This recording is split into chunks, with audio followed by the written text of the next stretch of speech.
So what I see a lot and what I'm guilty of as well is you have all these stepping stones of where you want to be, and I'll hit one and I'll be like, oh, it feels good to be here. I want to get to the next one. But that then requires constant grinding, and it's not always healthy.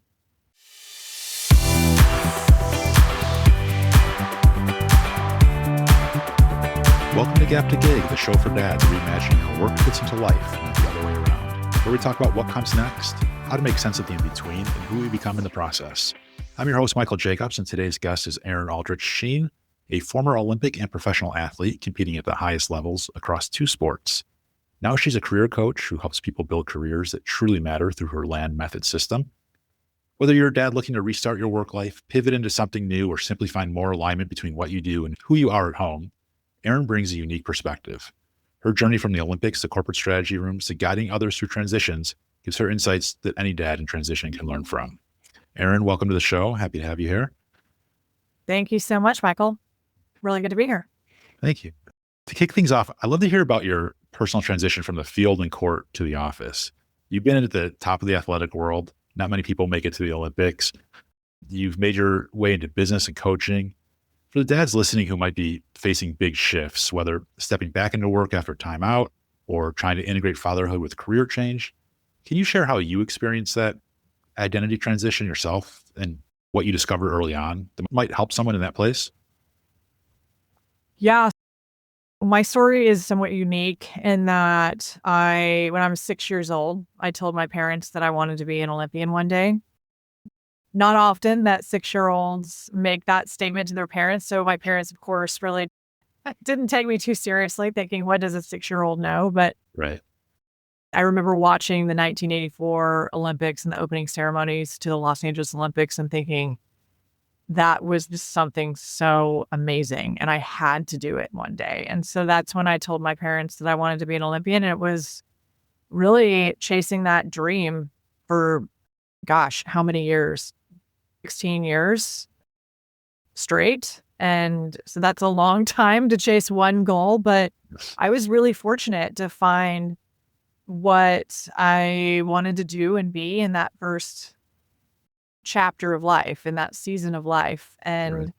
I think it was a little bit challenging because I felt that since I found that the it thing so early on in my career when I was so young, that it would be that easy to find out what I wanted to do in the next chapter of life after I ended up retiring. And it was all but easy. Much easier to find the first thing than to find the second thing that I wanted to do. So I made so many mistakes along the way. I feel I tried out so many different careers and did things that I thought I needed to be doing and that I thought I should be doing, but that just weren't the right fit. So I've been through 2 or 3 major pivots in my career, and it wasn't until the most recent pivot where I felt at home. Again, very similar to what it was to feel like I knew that I wanted to go to the Olympics. That's how I felt when I found my most recent career shift, and I think I'm home now. Excellent. That's great.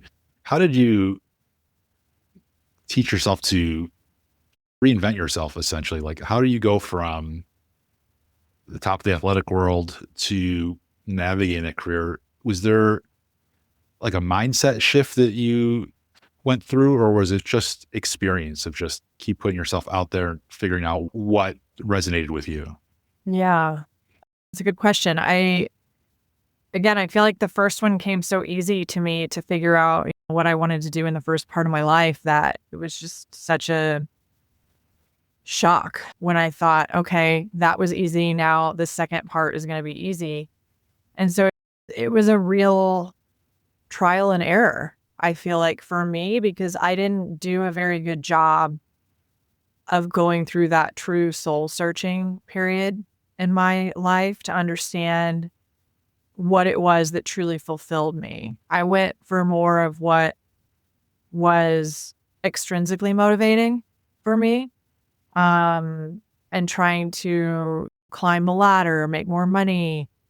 And I felt like that would be satisfying for me. And it it really resonated with the competitive part of my background. But when it really came down to it, it was just those were such fleeting feelings. And it took me probably about 10 years in corporate America, post athletic career, retirement, to really wake up one day and be like, wait a minute, I don't think this is it. And that was the moment that I actually let my guard down, got rid of the ego, and hired a coach to try to help me figure that out. All along, I thought I accomplished great things in the first part of my career. Right. I should be able to do it on my own, thinking I could figure this out on my own. I could do this on my own. And it really was like an eye-opening experience when I realized I don't know that I can do this on my own. I need to reach out for help. So, Absolutely. yeah. Yeah. I think that resonates with a lot of dads of we feel like we're figuring it out on our own, but Yeah. there's a lot of confusion. There's a lot of self-doubt. We want to take the next step, but Mhm. it's often a lot of dads I speak with, they feel like they're flying blind, right? They may have, they know what they want to chase after, but they don't know how to reach that goal. Uh, They don't realize that help is out there, that they don't have to do it all on their own. You mentioned you brought on a coach and that was a big game changer for you. Why is it so important, do you think, for people to learn from others when it comes to finding work that's meaningful for them? Because I think the process of what I do as a coach is really powerful for others. And my coach that I hired for myself was so powerful for me because we can't ask ourselves questions and answer them as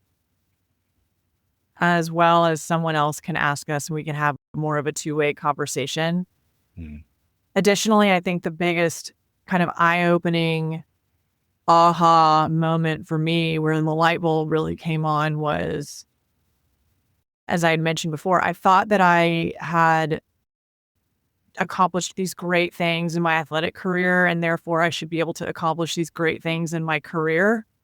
But the piece that I didn't really put together was that I accomplished those great things with a coach, right? I didn't make an Olympic team without a coach.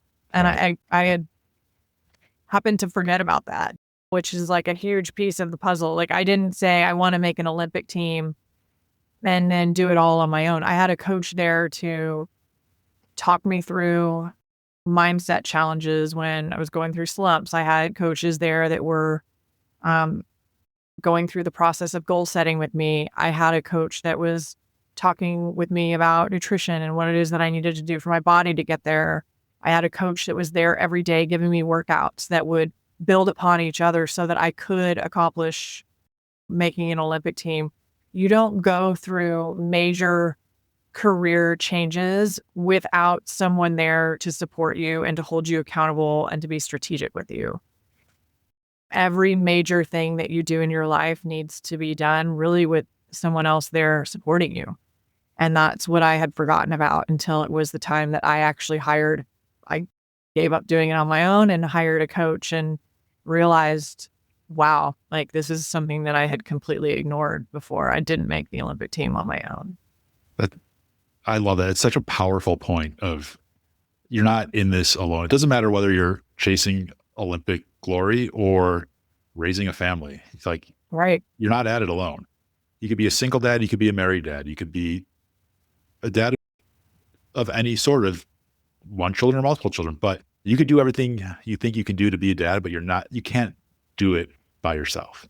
Like you Right. have to, in order to achieve the goals you want to achieve the balance you want in life, you need to lean on others for their support, for their expertise. That is why you have coaches. That's why you have teachers. You have to constantly learn if you want to be the dad that you want to be, if you want to be the person that you want to be.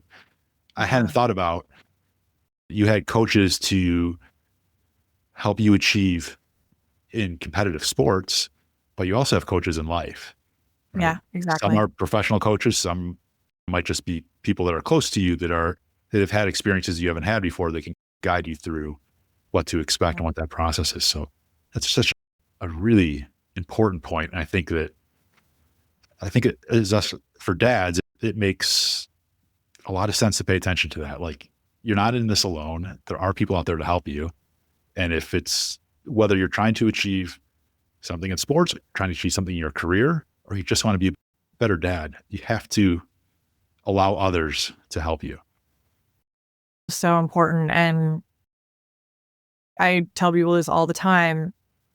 I've never met an Olympic athlete that has made it to the Olympics without a coach, right? And I think anything major in life, small things too, but anything major in life, anything, truly outstanding that you want to accomplish, you really need the support and the strategy and the accountability by someone else being there to walk with you. Absolutely. So I want to expand on this idea of you allow others to help you, to coach you. For parents that are trying to redefine where they are in their lives, for you, you mentioned going from the Olympics to switching to a professional career, that finding what is next for you can be challenging, right? Something that is satisfying to you. When you're moving from one big chapter to another, one ends, you're going into something new, whether that's career transition or you're welcoming a child into the world, whatever it may be. How do you help people navigate that? From a career standpoint, first of all, we always start with clarity. It's really a waste of time to go into career coaching or wanting to make a career pivot or any kind of a significant transition and then to skip over the clarity piece. So the name of my program is LAND. The acronym stands for Learn, Align, Network, and Deliver. And that takes you through the entire process. If you take the L off, it's just and, right? The L is a pretty important piece of the whole acronym because that is the clarity piece. That is what we have to start with. And even if or you think you know what it is that you want to do next, we still start with the L. We still start with the clarity piece just to confirm and ensure before we go on to the rest of it. Yeah. We might get through the clarity piece a lot faster if you already have a real clear idea of what you want. But particularly for those that are just, I'm not totally sure, I always start with the clarity piece. I have tools that I've created to help my clients find more clarity in what it is that they want to do. And I typically work off of the Ikigai method. That's one of the main tools that I use. If you're not familiar with Ikigai, it's really what is it that you are good at? What is it that you love to do? What is it that the world needs? And what can you get paid for? And aligning all of those to find that sweet spot with what your career should be. So that's really where I start when I work with anyone, because without real clarity on that piece, it makes it hard to align your career towards it and then to network towards it and then to interview and land a role. Right. So that's the process.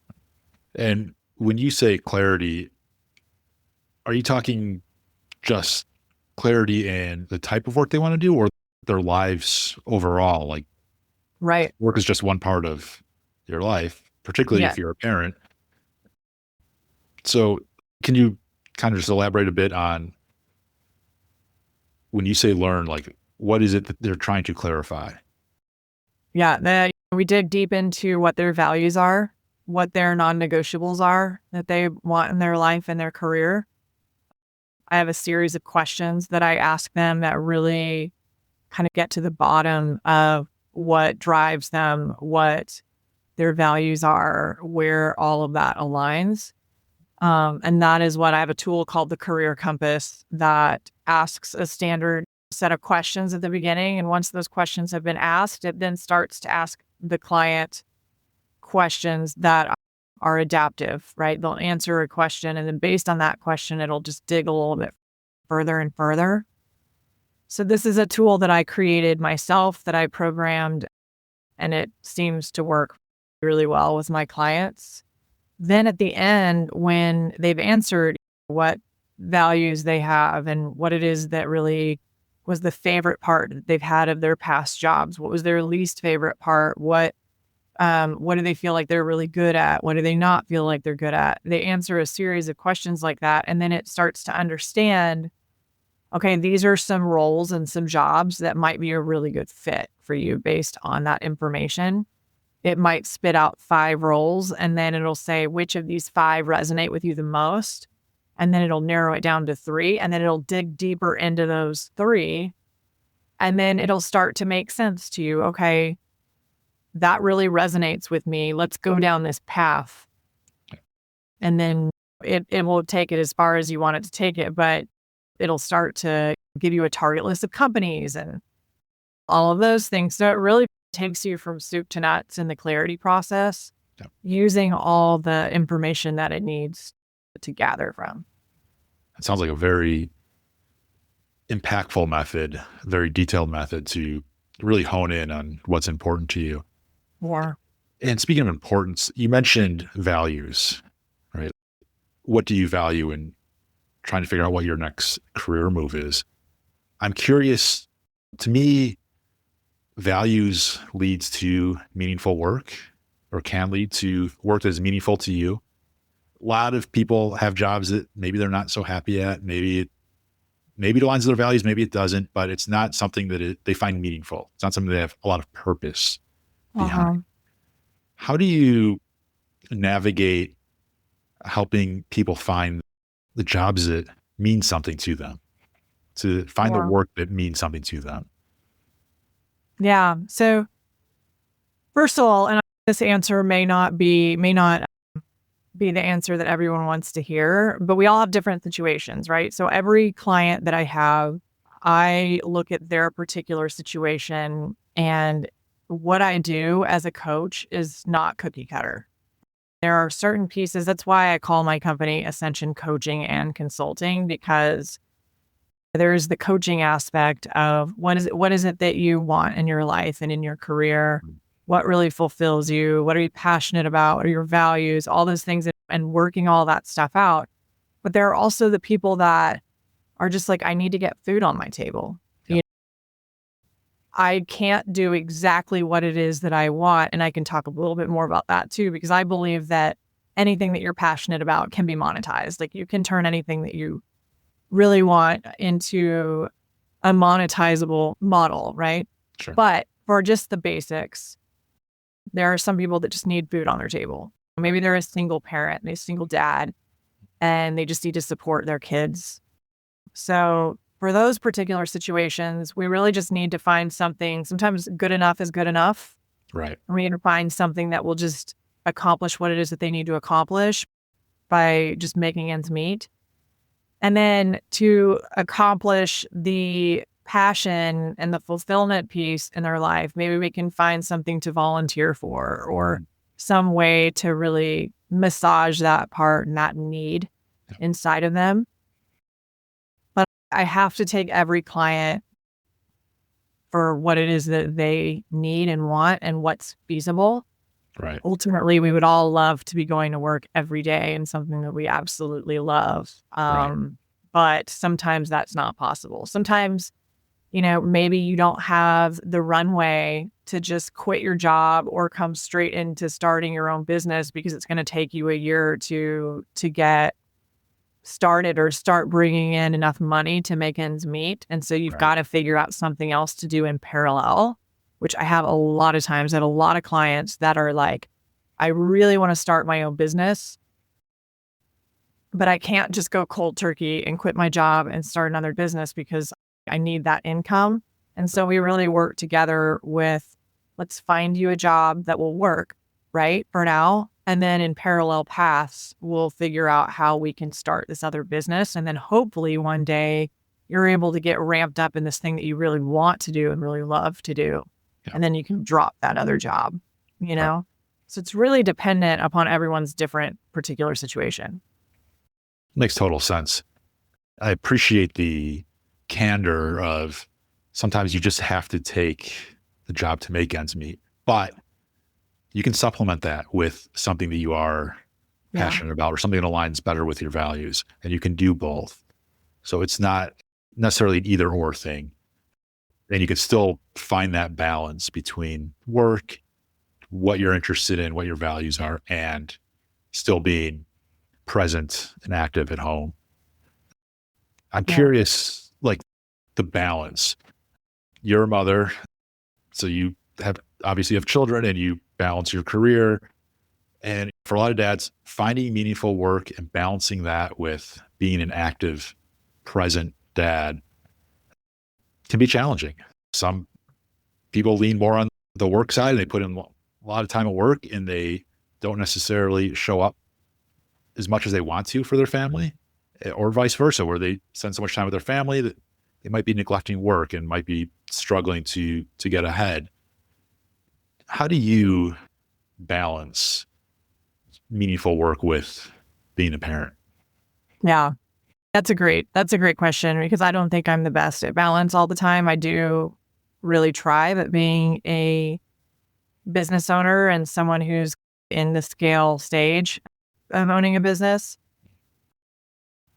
it's not always easy, right? And I'm really fortunate to have a very supportive husband, and I realize that is not the case with all relationships, but there are really going to be times in seasons of life in your career where you're grinding, especially when you're trying to start a business or really climb the ladder and get the flywheel going. And I think it just comes down to communication with your spouse, significant other caretaker if you're single, to really set expectations of this in this season of life. I am going to be grinding. It's not going to be like that all the time, but in this season it is.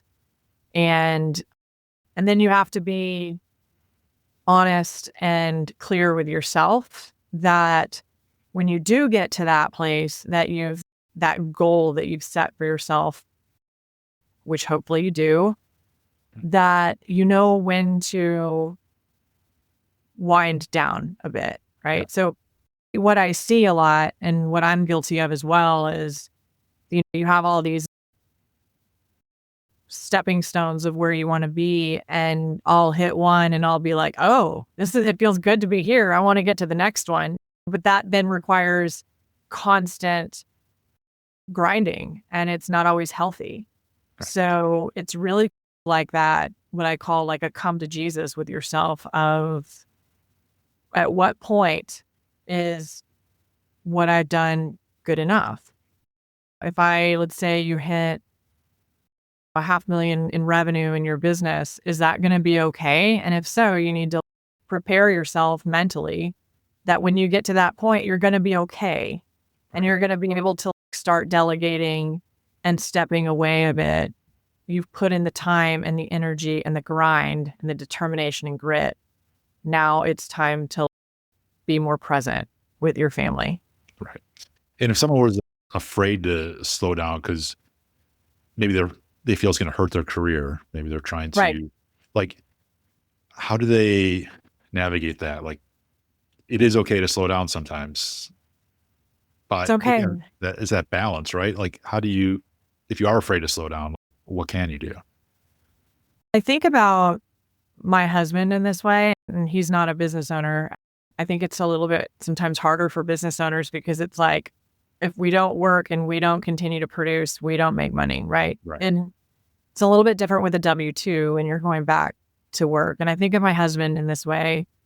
Whenever he starts a new job, or this has just historically been the way that it is, whenever he has started a new role in the past, he is grinding. He is putting in far more hours than a typical 9 to 5. And I think I've gotten the hang of it now. But the first few times that it was this way, I was, oh my gosh, when are you going to slow down? Like, you need to be present for your family. Like, we can't do this forever. But what I've noticed historically with him is that he grinds for about a year or two. Mm. And then he gets really good at what he does. And he's got the buy-in of all the people that he works with. He gets really good also at delegating. And his hours significantly drop after like those first couple years. So he's put in all the time and the energy and all that. And then he learns to work smarter, not harder. Yeah. And still get the same output. Right. So I think it's probably a bit of coaching around that. And in order to do that, though, you have to be really good at developing relationships and getting other people that you work with on board with you. That's a great point about relationships, because whether you're running your own company or you're working on a W-2, working for another company, you, again, just like we were talking about before, you have to rely on others. You can't do everything yourself. Yeah. And it's critically important to have those relationships. And the other point I find really interesting is earlier you'd mentioned seasons of life. Right? And so it seems like there's a correlation, like in the example you gave of your husband, of these seasons of work. Yeah. Where the first year or two at a job is one season, right? And that's the tougher, maybe the winter season. But then things start to open up as the weather starts to improve, or in his case, as he starts to delegate out some work, figures out systems that make it efficient. He then refines the better balance between his work and the other things that are important to him. So I just find it interesting that seasons of life can be interpreted there are many different ways here in terms of balancing your career, your home life, and whatever else may be of importance to you. Yeah, I love that. I think you're so right when it's seasons of life and also seasons of your jobs and your career, Right. And I think what I've noticed with my husband is that he tends to stay in that cruise control season for, I don't know, I would say 2 or 3 years. And then he starts to get antsy again. Yeah. To want to find the grind. Because when you speak about growth mindset, if it's starting to get too easy, there's no growth in that. And there are also seasons, right, where it might be better to go back into the winter. Yeah. And work a bit harder and get another jolt of growth. Yeah, absolutely. It feels like in that case, it's always seeking a new challenge. And once you feel like you've accomplished that challenge, what's next, right? And so it's finding that next thing. I'm curious, you had mentioned earlier when you were training for the Olympics and training for sports that there was this aspect of mental training, right? There was mindset training and things like that. Is there any mental training that you use with your clients to help them overcome some of their concerns, some of their hesitations or self-doubt or burnout in trying to find the right career for them? Yeah, this is another area where I take it client by client. Some client might be having trouble for one reason, some clients for another. So I really assess what kind of a mindset shift we need to work on. Maybe some are really struggling with not knowing how to interview, or there's so many different types of struggle that I really take the client on a client by client basis and dig a little bit deeper to understand what the deeper challenge is there with their mindset. And then we go from there. So it's hard to answer the question in a blanket matter of fact way. Right. But it really is a case by case basis on what kind of a mindset shift needs to happen. Right. That makes sense. Mindset is personal, and each person comes at it from a different angle and may have different experiences to fall back on or not. And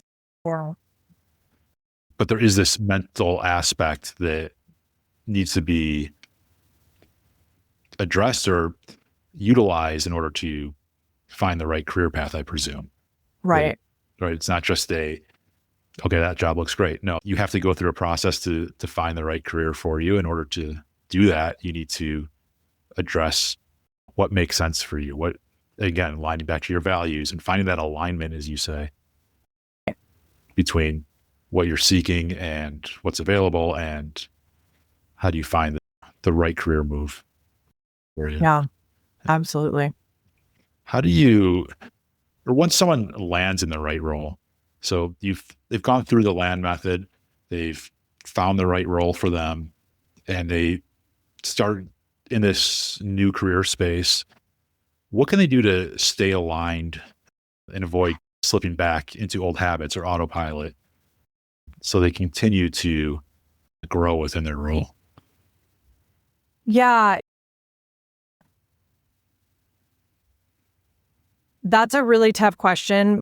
But what I will say is when I coach my clients, this is going off topic a bit, but the first thing that I tell them is the moment that you land, you have got to keep networking. I know that's not really answering your question about alignment, but I think the most important part to continue to do or to start doing, if you still haven't done it, is you've got to network and you've got to all those people that you've called upon, hopefully, when you've been in the process of trying to land a job and trying to get your network warmer again during this process, Yep.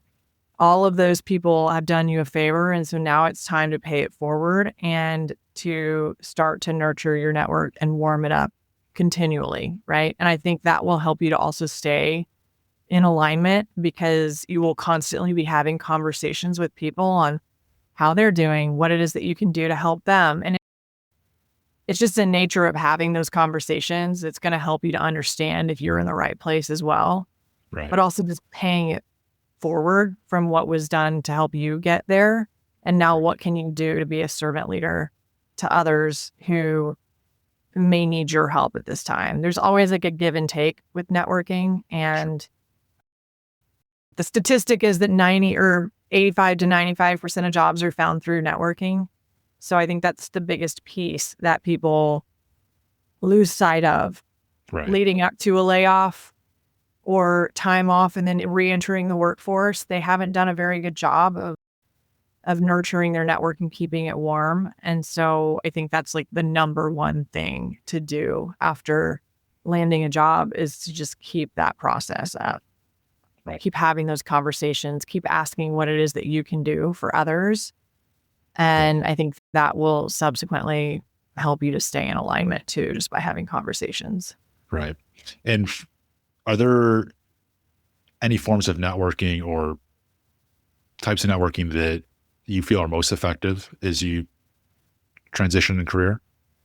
Yeah. So we're in a virtual world, right? There are a few different ways, but I try to make an intentional effort when I'm just out and about at events, trying to understand what really makes other people tick. That's something that I'm really interested in anyway. Like what is their background? What is their history? I want to know more about them. And then I'm always trying to think like how I can be a connector with those people. And then the same is true really through LinkedIn. Like LinkedIn is such a huge network these days. Right. In fact, I think that's how I found you in a roundabout way. Right. But yeah, I tell my clients, like, when you land a job, do not stop with the networking piece. Like, it's your goal to have one random conversation a week that is on your calendar just to keep up the process. Who's one person in your network that you haven't talked to in a while that would be good to catch up with? Put one of those 15-minute conversations on your calendar every week. That way, by the end of the year, you've talked to 52 people and caught up with them. Right. You're right. And you stay top of mind with them. There's more of a recency bias there that so they do see something that might be of benefit to you. They'll think of you because you had recently reached out. Yeah. That makes a ton of sense. Yeah. I think that LinkedIn is huge. Yeah, absolutely. On the flip side of that, aside from just stopping networking altogether, are there any common mistakes that we're making in networking right now? Yeah, going into a networking call and asking them if they have any jobs or if they know of any jobs. I think your first goal is to reconnect with that person on a deeper level. Yep. Be curious about them. Be curious about what's going on in their world. The conversation will naturally go there. Like they'll ask about you. And in that time, you can be like, yeah, it's been really tough. I've been away from work for a while. I've been doing XYZ. I'm now starting to get my feet wet again and go back into the work world. And I'm thinking this is what I want to do. I've done a lot of reflection on what it is that I want to do. I typically have my clients put together a marketing plan, which I have a tool that will help them build one of those very quickly and easily. But it just outlines what is their professional summary, their branding statement, the types of industries they're interested in. Are they interested in remote, hybrid, on-site work? The target list of companies that they're interested in, what geographical locations. It just outlines and lays all this out in a one sheeter so that if they do get into those conversations and the conversation goes there, they can be like, I'd love to share this with you and get any insight or feedback that you might have. That's a perfect opportunity to get what it is that you're looking to accomplish out of the conversation. But the worst thing I think someone can do is to hop on a call with somebody that they haven't talked to in a really long time and just be like, hey, yeah, I just wanted to talk to you and see if you might know of any jobs for me. It's just very impersonal, and you will probably never get another acceptance of a Zoom call for 15 minutes from them ever again. Right. Right. It's also really important it's a two-way street. Sometimes in some seasons of life and career, we might need more. And in some seasons of life and career, we might be able to give more. Right. And so the goal is to give as much or more than you're ever asking for. Yeah. That's why it's good to proactively reach out to people, even when you don't need anything, and say, hey, I was just thinking about you, wanted to check in. Is there anything that I can do for you? Yeah. Or just, you were on my mind today. Right. That will go such a far way. Right. Absolutely. Don't lead with the ask. Don't ask more than you are willing to give or able to give. Give some more, then give some more again. Yes. And let the conversation eventually lead itself to where your ask will be addressed without you maybe having asked it directly initially. Yep. Yeah. Exactly. So that's so important. So I got one more question for you before we jump into the speed round. I'm curious, how would you encourage people to keep evolving their definition of meaningful work is life and family needs change? I know we talk about these seasons of life, but like, how do you coach a lot of clients and finding the right careers for them and going through that change? How can they continue to evolve their definition of meaningful work and balancing that with family? Yeah.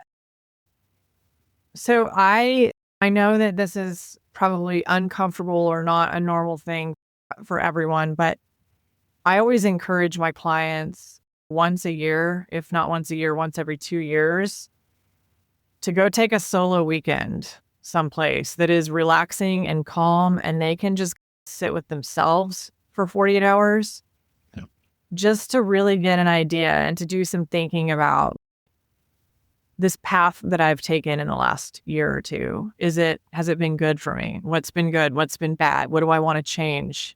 What's not quite feeling in alignment? Yeah. I think that time spent with yourself, especially if you can go like to some remote place, and there are a lot of wellness centers that I think are great, and they just allow you to sit with yourself, and that can be some of the most painful time to spend. Right. But it's so valuable. Yeah. So that you know whether you're on the right track. And I think you'll be able to come up with a lot of good stuff in those 48 hours. That's great advice. I love that because you're saying, yes, you are taking care of what you have to at work. You're taking care of what you have to at home, but you can't forget to take care of yourself. And you have to reflect back on what's working, what's not, what do I want to achieve next? Because you can't accomplish the things you want to accomplish if you forget about yourself. Absolutely. If you don't take care of yourself, you're not going to be any help to anyone else, really. Yep. I know that we're supposed to be, you are second or third, but ultimately, if I'm not a happy person and I'm not taking care of myself, I am not of very much use to my husband or my children. Right. Yep. It's very, very important. Doesn't mean that you have to be selfish, but it Right. does mean that you need to take care of yourself. Yep. Absolutely. Absolutely. All right. So I'm going to flip the script here. I want to go into the speed round Okay. where got 5 questions, have absolutely nothing to do with anything, but I'll have some fun with it and see what comes to mind for you. First question. What's the first kids show theme song that comes to mind?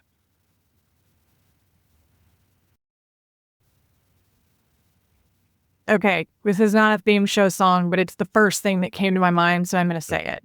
Go for it. Give me a break, break me off a piece of that Kit Kat bar. Love it. Seems Classic. kitty, I don't know. That's the first thing that came to my head. Yes. Love it. Some commercial, I guess. Yeah. Commercial, but I'm sure Yeah. most kids know that song. Oh, That's yeah. awesome. Most kids my age. Yeah. Mine as well. No, I definitely can appreciate that answer.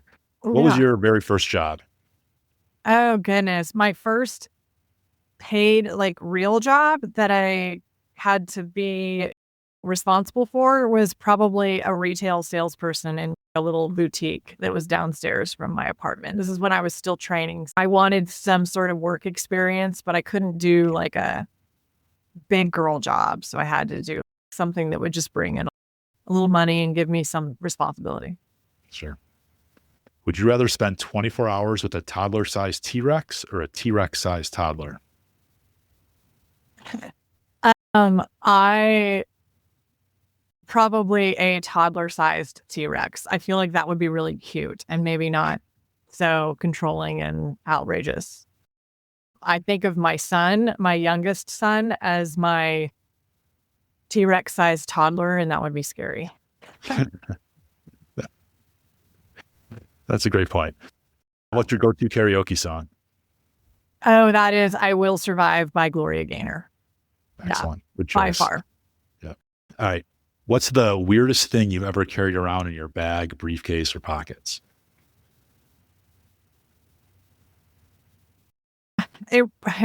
Maybe poop bags for my dog. What? I don't know. I guess it's not super weird, but it just doesn't seem normal. I don't know. Right. Yeah, right. Yeah, I guess most people have dogs, but yeah, I can't think of anything really strange. I guess I'm really boring other than just having poop bags they're always in my purse so that if ever we take the dog out, we'll be prepared. Always prepared. Love Yes. it. That's great. Erin, thank you so much for being here. This is such an insightful conversation. I think you give a lot of really interesting, maybe not common tips and ideas of how you can approach finding the right job for you, which I think is super interesting, super insightful. For anyone who wants to go deeper on the LAN method or take the next step toward building a career that really fits, where can they find you or learn more? The website is ascensioncoaching.co. It's .co, not .com. You can email me at info@ascensioncoaching.co. Instagram is @ascensioncoaching. Pretty easy. Connect with me on LinkedIn, which is Erin Shean, SHEAN-OLY, which is the acronym for Olympian now. We have our own acronym. Excellent. So yeah, a few different ways that you can connect, but happy to chat further with anyone who's in that transition, looking to get back into the work world or make a pivot or some sort of a transition. That's what I do all day, every day. Awesome. Well, I appreciate it. Thank you again, Erin. I appreciate you coming on and talking to me today. Finally, if you're a dad listening to this and trying to figure out what comes next, maybe you're in between jobs, starting something new, or just looking for more meaning in your work, head to gap2gig.com and subscribe to the Gap to Gig newsletter. If you took something valuable from this episode, send it to a dad you think could also benefit. Until next time, I'm Michael Jacobs, and this is Gap to Gig, where we're building work that fits your life, not the other way around.